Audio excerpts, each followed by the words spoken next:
Assalamualaikum warahmatullahi wabarakatuh. Assalamualaikum warahmatullahi wabarakatuh. Semoga Buya dan keluarga selalu dalam lindungan Allah Subhanahu wa taala. Amin ya rabbal alamin. Buya, saya mau bertanya mengenai jual beli emas secara online. Penjual online menawarkan barang yang bukan miliknya kepada pembeli. Kalau ada yang membeli, maka penjual itu baru membeli emas tersebut di toko dengan mengambil keuntungan. Sedangkan sepemahaman saya orang awam, jual beli emas haruslah ada barang dan ada uang. Akan tetapi bagaimana dengan fenomena jual beli emas secara online yang sedang menjadi tren sekarang? Mohon arahannya Buya agar kami tidak tersesat. Baik. Pemahaman Anda sebagai seorang awam yang benar. Tidak perlulah kita harus mengolah-ngolah uang tidak sama dengan emas. Sudah hampir disepakati oleh para ulama bahwasanya emas, uang adalah sama-sama dimasukkan hukumnya hukum naqdain. Kalau sudah naqdain, emas perak dan termasuk di dalamnya adalah uang, kalau orang transaksi emas dan perak atau uang dengan emas, maka di situ harus ada namanya serah terima. Serah terima. Jadi harus ada khulul sama taqabud. Jadi dalam transaksinya harus diucapkan kalimat kontan. Kemudian dan juga harus diserah terimakan langsung. Khulul sama taqabud. Kalau khulul itu dalam transaksinya. Jadi aku beli emas kontan dan harus diserah terimakan juga saat itu.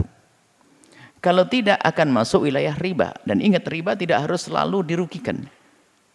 Ada ribanya riba tempo, ada ribanya riba fadl, ada riba yat. Riba yat itu adalah di saat saya membeli emas, saya bawa dulu emasnya, bayarnya nanti. Yat karena tidak yad dan biyadin. Saya tidak menyerahkan uang dan emas saya ambil uangnya nanti.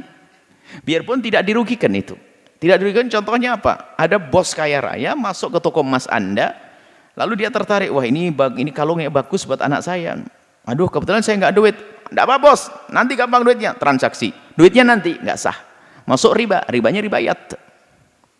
Ribayat. Kemudian ada lagi namanya nasi'ah. Ribanya adalah karena apa? Di dalam transaksinya itu adalah tidak dibuat kontan, nanti bayarnya. Aku beli sekarang, bayar nanti, nggak boleh. Maka jual beli emas, maka termasuk kredit emas tidak diperkenankan. Karena apa? Sebagian daripada pembayarannya adalah ditunda.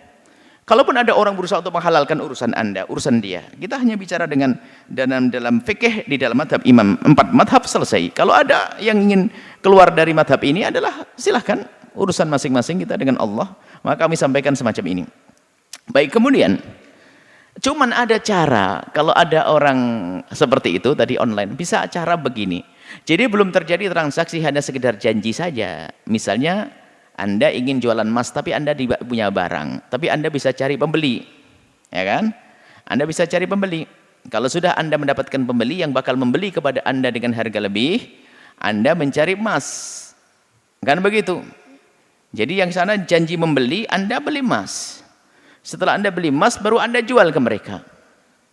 Anda jual kepada orang. Jadi jangan sampai terjadi transaksi yang uangnya tidak dibayarkan kontan dan juga tidak diserah terimakan secara kontan, dan juga dalam transaksinya tidak kontan, itu tidak diperkenankan. Masuk riba. Anda awam, tapi awamnya benar Anda itu. Nah, kemudian hal-hal termasuk kredit emas dan sebagainya. Kami heran juga, kenapa kredit emas kok dipaksakan? Seperti mendesak. Kalau orang tidak kredit emas bisa mati atau bagaimana? Kok memaksakan diri harus pakai kredit emas? Saya mendukung bank syariah.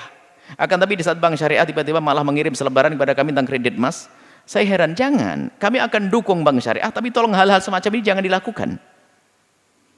Saya mendukung bank syariah, itu mendukung, saya mendukung sekali. Dan kita pun selalu dengan bank syariah. Tapi ada beberapa transaksi semacam ini tolonglah dievaluasi. Jangan, nggak mendesak. Apa yang mendesak orang kredit emas?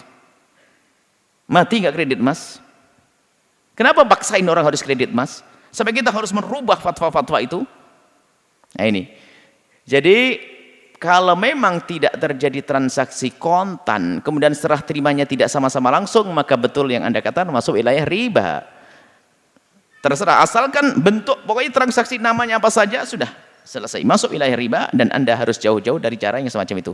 Jual beli yang lainnya saja, jangan cari haram, murka Allah kan mengerikan. Masih ada kok dagangan yang lain. Orang kaya tidak harus jualan emas kok. Ada jual daun saja kaya juga ada kok. Kenapa kita harus mencari yang haram? Kita mencari yang Allah tidak ridho. Hijrahlah. Bumi Allah luas. Yang mengayakan adalah Allah, bukan pekerjaan Anda dan bukan bisnis Anda. Allah yang menjadikan kaya. Itu saja. Wallahu a'lam.